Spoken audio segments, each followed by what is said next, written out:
Olá amigos, vamos à nossa videoanálise das ações que destacam após o pregão desta sexta-feira, dia 28 de junho, começando pela JET4, terminou o pregão com alta de 3,08%. Hoje nós vimos isso em alguns ativos que tinham já ali algum movimento de recuo, de correção da forte queda anterior, ameaçando cair até em termos de correção, uma correção pequena no tempo. Ameaçou cair no início do pregão e reverteu bem, fechando próximo da máxima, dando indícios até que pode se estender um pouco mais esse movimento de correção, mas que ainda continuaria sendo um movimento mais arriscado de se operar na ponta compradora.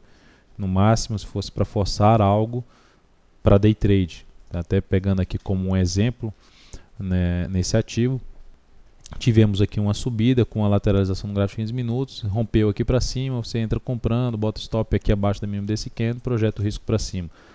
Enfim, algo que é possível de se fazer, mas com risco mais alto. A ação na semana terminou com alta de 4,1%, tentando aí um recuo. Depois da forte alta, essa ação perdeu força na sua tendência de médio prazo, que era um pouco mais alinhada para cima. E a de curto prazo, nesse momento, apresentando uma expectativa um pouco mais favorável, que pode trazer aí um teste de resistência na faixa de R$ 21,45. Depois tem uma outra intermediária em 21,80 e mais significativa em 22,44. Mas enfim, movimento que eu considero na média pior para se operar esses movimentos aí de mais de correção. A IP3 no pregão de hoje apresentou uma boa recuperação, foi lá embaixo, saiu de uma congestão e voltou rapidamente para dentro dessa congestão. Candle de indefinição aqui embaixo, já voltou para dentro e manteve-se aqui dentro, não bateu usando isso aqui como resistência e voltou a cair. Então algo positivo. Isso aconteceu até algo semelhante na Petro.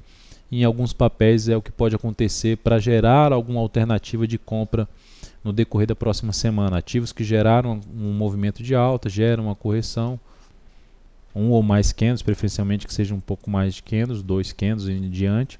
E aí na sequência gera alguma sinalização de alta. Então é um ativo que, se fosse para também fazer qualquer tipo de operação, seria de curtíssimo prazo, preferencialmente que esse movimento aqui se estendesse um pouco mais para cima, para depois comprar aí um fundo ascendente, uma nova tendência de alta aqui até no curtíssimo gráfico de 60 minutos. Agora partindo para alguns sinais de baixa, MMXM3 terminou o pregão com queda de 10,91%. Subiu, fez o repique, até revertendo aqui sua tendência, porque lateralizou, rompeu para cima, já poderíamos dizer aqui uma tendência de alta de curto prazo. O movimento deu uma esticada, batendo na resistência importante, que já é uma resistência ali de médio prazo.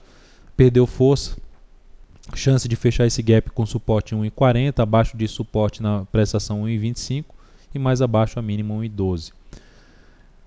Para se pensar em compra nessa ação, vai ter que se expor mais ao risco, vai ter que comprar aqui, por exemplo, um fundo ascendente, porque vai estar operando, se for operar aqui pelo gráfico diário, vai estar operando contra uma tendência de prazo maior, o que traz uma taxa de acerto mais baixa. Mas um dos sinais de possível subida nessa ação pode acontecer aqui nessa região de 1,40, uma sinalização de perda de força na queda e depois um sinal ali até pelo intraday de subida, que poderia trazer alguma alternativa de entrada ou até mesmo de pensar em day trade se ela gera aqui um sinal mais forte de subida, tentando atuar de forma mais curta em cima dessa ação.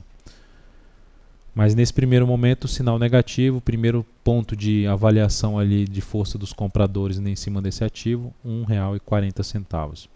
E GTA3 no pregão de hoje, queda de 2,96%. Apesar dali ser bem menor percentualmente do que a MMXM3, você pode observar que o candle é grande da mesma forma. Significa dizer que a volatilidade da IGTA3 é bem menor do que da MMXM3. Mas a representatividade aqui também foi grande. O ativo fez aí um menor fechamento de toda essa movimentação para baixo, em um pregão. Está na região de suporte ainda, se a gente olha aqui no gráfico semanal, apesar desse pivô aqui de baixo. Está localizado, eu vou colocar no gráfico mensal, está localizado em cima de um suporte importante, ali de 2 topos no gráfico mensal, o que pode trazer também aqui uma situação de fundo ascendente, é monitorar se vai perder força, e fundo ascendente que poderia trazer uma das alternativas de tentar uma compra aí na GTA 3, na expectativa que ela venha retomar sua tendência aí de alta, de curto prazo.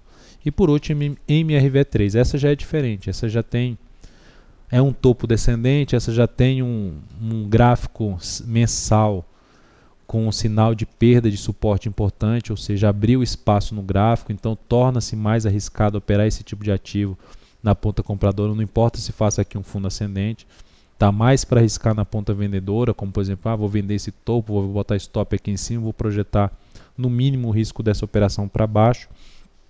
Então seria mais interessante arriscar na venda do que arriscar na compra em cima de MRV3, porque na minha avaliação é um ativo com um viés de baixa e com espaço no gráfico que não favorece muito a operação na ponta compradora. Se fosse pensar em compra nesse ativo, o ideal é que esse ativo já presente aqui no gráfico intraday, uma situação já para cima no gráfico diário, uma situação mais para cima dos R$5 e preferencialmente que volte a trabalhar pelo menos acima dos R$8 ali no médio prazo, que seria um sinal um pouco mais importante de médio prazo não, até no mensal, que voltar a fechar o mês ali para cima de R$8. Mas de maneira geral, ativo apontando para baixo, próximos níveis de suporte.